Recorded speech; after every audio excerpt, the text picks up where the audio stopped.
কিন্তু আমরা আপনাদেরকে বলছি, শ্যামলী প্রধান, রামচন্দ্র ডোম, বাম কংগ্রেসের নেতারা মঞ্চে আছেন, গৌতম ঘোষরা, তাদের সামনে দায়িত্ব নিয়ে বলছি, দায়িত্ব নিয়ে বলছি, রাস্তার লড়াইটা লড়তে আমরা জানি। আর পার্লামেন্টের ভেতরে যখন লাল झंडे वाले शेर का बच्चा लोग जाएगा তখন बंदर का उछल कूद बंद भी हो जाएगा। গরিব খেটে খাওয়া মেহনতি মানুষের জন্য পার্লামেন্টে নীতি আইন প্রণয়ন করতে এবং নির্ধারণ করতে আমরা বাধ্য করব।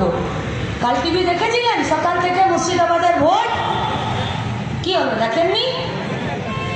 এবিপি আনন্দ সারাক্ষণ দেখালো, আর হিটলার সরকার বলছে কেঁদে কেঁদে, জানো মা আমাকে সেলিম মেরেছে, জানো মা আমাকে সেলিম মেরেছে।